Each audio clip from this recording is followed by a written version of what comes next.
আমার আজকের রেসিপি সুজির রসবড়া। এই মিষ্টিটা দেখতে শুধু সুন্দর না, খেতেও অনেক মজার। অতিথি আপ্যায়নে অল্প সময়ে বানাতে পারবেন, আপনার ডাইনিং টেবিলের সৌন্দর্য বাড়িয়ে দিবে দ্বিগুণ। আর এই মিষ্টিতে আপনাকে কোনো রকম বেকিং পাউডার বা বেকিং সোডা ব্যবহার করতে হবে না, খুব ইজিভাবে বানানো হয়ে যায়। আশা করছি মিষ্টির রেসিপিটি ভালো লাগবে সবার কাছে। মিষ্টি তৈরি করার জন্য চুলায় প্যান বসিয়ে 1 টেবিল চামচ দিয়ে নিচ্ছি ঘি, হাফ কাপ দিয়ে দিচ্ছি সুজি। তারপর ঘিয়ের সাথে এই হাফ কাপ সুজি একটু সময় নিয়ে ভাজতে হবে। এই সময় চুলার আঁচটা একদম কমিয়ে রাখতে হবে। অল্প আঁচে না ভাজলে কিন্তু সুজি আবার নিচে দিয়ে পুড়ে যেতে পারে। সুজিটা যখন ভাজা হয়ে গেছে, এখানে 1 কাপ দিয়ে দিচ্ছি লিকুইড মিল্ক। তারপর অনবরত নেড়ে নিচ্ছি। এ সময় কিন্তু নাড়া বন্ধ করা যাবে না, কারণ সুজিটা খুব তাড়াতাড়ি ঘন হয়ে যাবে। 1 কাপ লিকুইড মিল্ক পুরোটাই আমি দিয়ে দিয়েছি। তারপর অনবরত নেড়ে চেড়ে মিশিয়ে নিচ্ছি। আর কিছুক্ষণ পরেই দেখা যাবে যে সুজির এই মিশ্রণটা অনেকটা ডোয়ের মতো হয়ে গেছে। ঠিক এই পর্যায়ে চুলা থেকে নামিয়ে নিতে হবে। চুলা থেকে নামিয়ে একটা প্লেটে নিয়ে নিচ্ছি। তারপর এখানে দিয়ে দিচ্ছি 2 টেবিল চামচ পাউডার মিল্ক। পাউডার মিল্কটা দেওয়ার পর খুব ভালো করে সুজির এই ডোয়ের সাথে মিশিয়ে নিতে হবে। তবে কেউ যদি এই সুজির ডোটাকে কিছুটা শক্ত মনে করেন, ওই ক্ষেত্রে 2 টেবিল চামচ লিকুইড মিল্ক অ্যাড করেও মিশিয়ে নিতে পারেন। তারপর এখান থেকে ছোট ছোট ডো নিয়ে নিতে হবে আর এরকম বড়ার মতো করে বানিয়ে নিতে হবে।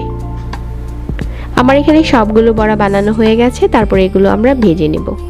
মিষ্টিটা ভাজার আগে আমি শিরা তৈরি করে নিচ্ছি। চুলায় একটা প্যান বসিয়ে 1 কাপ দিয়ে দিচ্ছি চিনি আর 1 কাপ দিয়ে দিচ্ছি পানি। 3টার মতো দিয়ে দিচ্ছি এলাচ। তারপর ফুটিয়ে নিচ্ছি। একটু সময় নিয়ে জাল করে নেবেন, তাহলে এই শিরাটা কিছুটা ঘন হয়ে আসবে। খুব বেশি সময় জাল করতে হবে না, 2 থেকে 3 মিনিট জাল করলে হয়ে যাবে। তো আমাদের শিরা এখন তৈরি হয়ে গেছে। তো এখন মিষ্টি ভেজে নেওয়ার পালা। চুলায় একটা প্যানে পরিমাণ মতো তেল দিয়েছি আর তেলটা গরম হয়ে গেছে। তারপর এই বড়াগুলো দিয়ে দিচ্ছি আর মিডিয়াম আঁচে ভাজতে হবে। ভাজতে ভাজতে কিছুক্ষণ পরেই দেখা যাবে যে এগুলো ফুলে গেছে। আর চুলার আঁচ মাঝারি রেখে অনবরত নেড়ে চেড়ে লাল করে ভেজে নিতে হবে। যখন খুব সুন্দর একটা কালার চলে আসবে, ঠিক এই পর্যায়ে তেল ঝরিয়ে উঠিয়ে নিতে হবে। তো এগুলো আমি তেল থেকে উঠিয়ে সাথে সাথে শিরাতে দিয়ে দিচ্ছি। আমাদের শিরাটা কিন্তু এখন কুসুম গরম আছে, খুব বেশি গরম না। এই কুসুম গরম শিরার মাঝে সবগুলো সুজির বড়া দিয়ে দিতে হবে। তারপর শিরাতে এপাশ ওপাশ করে ঘুরিয়ে দিতে হবে আর রেস্টে দিয়ে দিতে হবে 1 ঘন্টার জন্য। এখন ঢাকনা দিয়ে ঢেকে রেস্টে দিয়ে দিচ্ছি 1 ঘন্টার জন্য। 1 ঘন্টা পর এই মিষ্টিগুলো কিন্তু কিছুটা শিরা খেয়ে ফুলে ডবল হয়ে গেছে।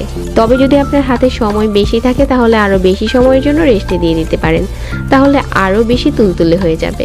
আমি 1 ঘন্টার মতো রেস্টে দিয়েছি। এখন মিষ্টিগুলো পরিবেশন করার পালা। তো আমাদের সুজির রসবড়া এখন তৈরি। চলুন একটা মিষ্টি কেটে শেয়ার করি যে ভিতরেও কতটা সফট হয়েছে। সহজ কিছু উপকরণে বাসায় তৈরি করতে পারেন এই সুজির রসবড়াটি।